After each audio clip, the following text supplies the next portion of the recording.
Copyright disclaimer under Section 107 of the Copyright Act 1976 allowance is made for fair use for purposes such as criticism, comment, news reporting, teaching, scholarship and research. Fair use is a use permitted by copyright statute that might otherwise be infringing. Nonprofit, educational or personal use tips the balance in favor of fair use. Hello दोस्तों, आज हम लेकर आए हैं 2022 में आई circus movie को, जो Golmaal movie का प्रीक्वल है।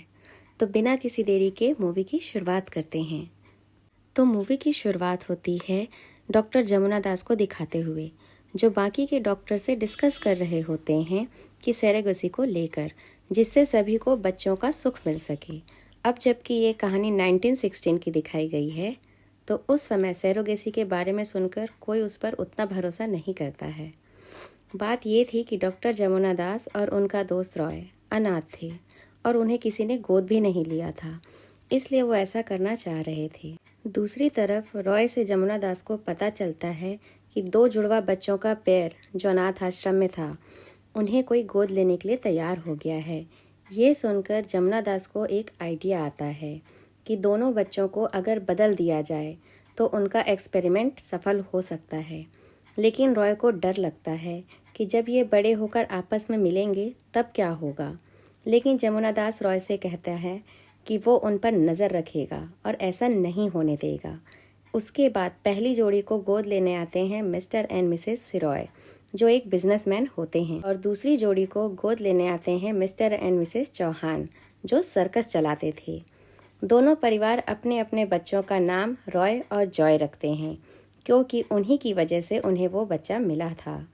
अब कहानी 7 साल आगे चली जाती है, जहाँ जमुना दास कभी कभी उनसे मिलने आया करते थे, ताकि वो अपनी थेवरी सही है या नहीं देख सकें, क्योंकि उनका मानना था कि खून का रिश्ता ही सब कुछ नहीं होता है, असल में परवरिश ही मायने रखती है, और इसीलिए उन्होंने जुड़वा बच्चों को आपस में बदल दिया था।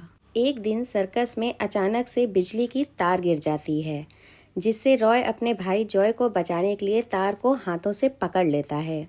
लेकिन हम देखते हैं कि उस पर करंट का कोई असर ही नहीं होता है, और ये देखकर सबको बहुत आश्चर्य होता है। वहीं दूसरी ओर दूसरे रॉय को बिजली के झटके लगने लगते हैं। इससे ये पता चलता है कि सर्कस वाले रॉय को अगर बिजली का तार से झटका लगे तो उसे ना लगते हुए बेंगलोर में रहने वाले रॉय को झटका लगेगा।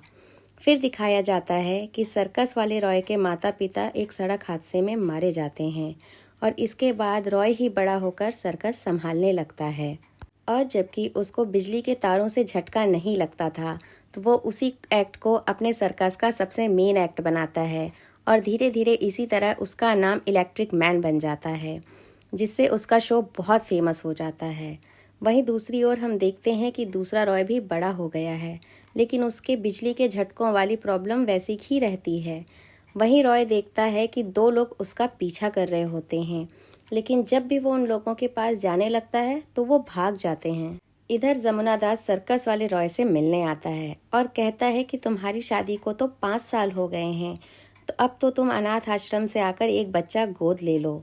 और यहाँ हमें पता चलता है कि रॉय की पत्नी माया कभी माँ नहीं बन सकती, लेकिन रॉय राजी ही नहीं होता है, क्योंकि उसका सोचना था कि अपना खून ही अपना होता है, और उसे ये पता ही नहीं था कि उसे भी गोद लिया गया है।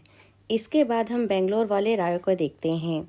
अपनी गर्लफ्रेंड के साथ वो बहुत खुश होता है और उसी के साथ शादी और बच्चों के बारे में सोचता रहता है, और इसी दौरान रॉय को फिर से वो पीछा करने वाले लोग दिखाई देते हैं। लेकिन इस बार उसे पता चल ही जाता है कि वो कौन है, और असल में वो कोई और नहीं बिंदु के पिता होते हैं और उनका एक वफादार साथी। और जब रॉय बिंदु के पिता से मिलता है, उसी समय अचानक फिर से उसे बिजली के झटके लगने लगते हैं, और उसके साथ साथ बिंदु के पिता को भी झटका लग जाता है। और हमें ये भी पता चलता है कि बिंदु के पिता ने रॉय को ऊटी में किसी और लड़की के साथ देखा था, इसलिए वो सच जानना चाहते थे कि कहीं वो उनकी बेटी को धोखा तो नहीं दे रहा है। लेकिन वहाँ पर उन्हें इस चीज़ का अंदाज़ा हो जाता है कि रॉय उनकी बेटी को धोखा नहीं दे रहा है, इसीलिए वो रॉय की माँ से मिलकर दोनों का रिश्ता पक्का कर देते हैं। लेकिन उसी समय फिर रॉय की माँ बात ही बात में बताती है कि वो ऊटी जा रहा है। ये सुनकर बिंदु के पिता को फिर से शक होने लगता है, क्योंकि उन्होंने दूसरी लड़की के साथ रॉय को ऊटी में ही देखा होता है। कि कहीं वो उसी लड़की से तो मिलने नहीं जा रहा। और बिंदु के पिता के वहाँ से चले जाने के बाद रॉय की माँ जमुना दास को कॉल करती है और उसे बताती है कि रॉय की शादी तय हो गई है और वह एक बिजनेस के सिलसिले में ऊटी जाने वाला है। यह सुनकर जमुना दास थोड़ा परेशान हो जाता है कि कहीं दोनों रॉय का आपस में मिलना ना हो जाए, इसलिए वो भी ऊटी के लिए निकल जाता है। इधर रॉय अपने भाई जॉय के साथ ऊटी के लिए निकल जाता है और उसके पास 5 लाख रुपए होते हैं क्योंकि वो एक बिजनेस डील के लिए जा रहा होता है। फिर उसी ट्रेन में 3 चोर घुसते हैं क्योंकि उन्हें कहीं से पता चल गया होता है कि रॉय बहुत सारे पैसे लेकर जा रहा है।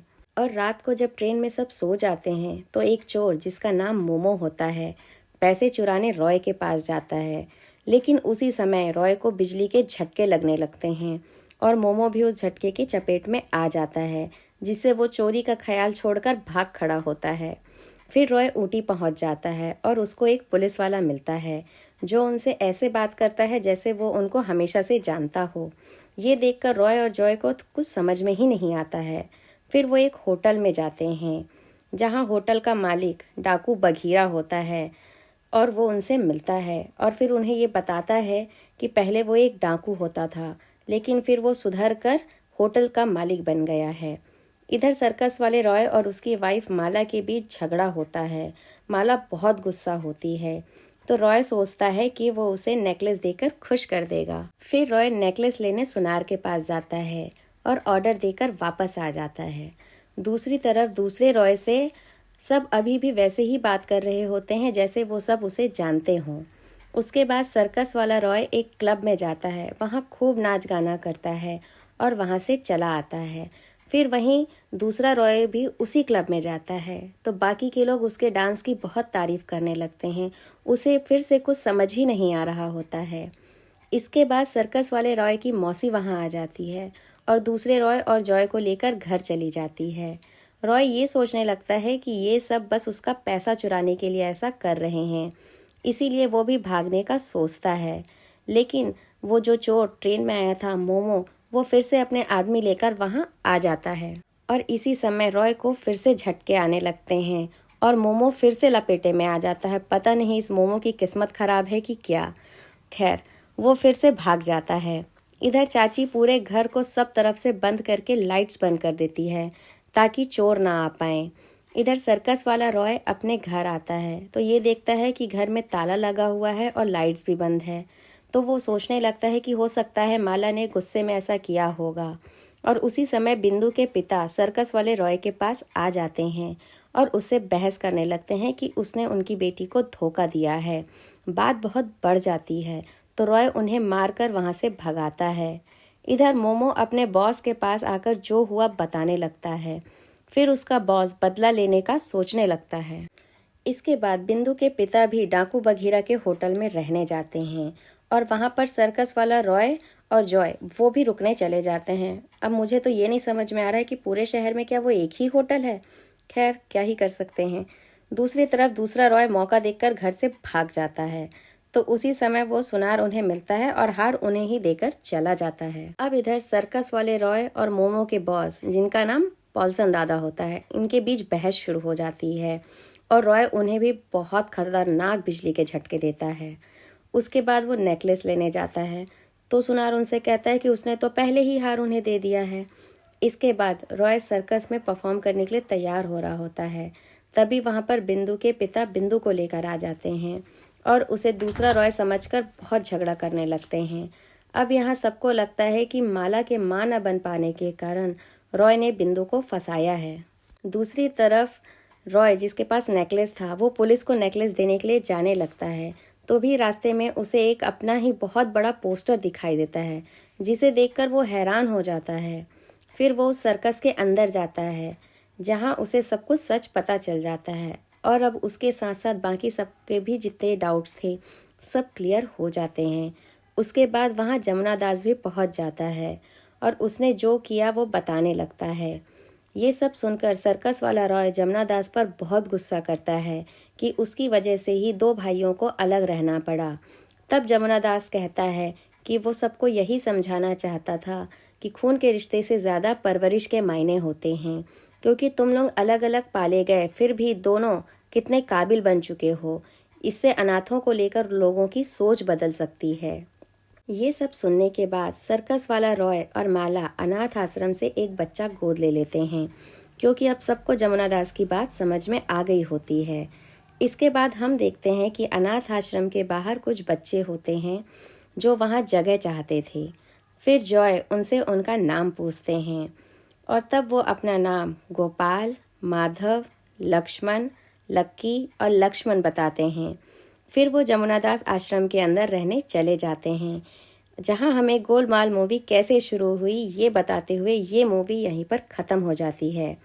तो वीडियो अच्छी लगी हो तो वीडियो को लाइक करके सब्सक्राइब बटन को दबा दें और कमेंट सेक्शन में मुझे अपनी राय ज़रूर बताएं। तो एक और अच्छी मूवी के साथ बहुत जल्द मिलते हैं, तब तक के लिए बाय बाय।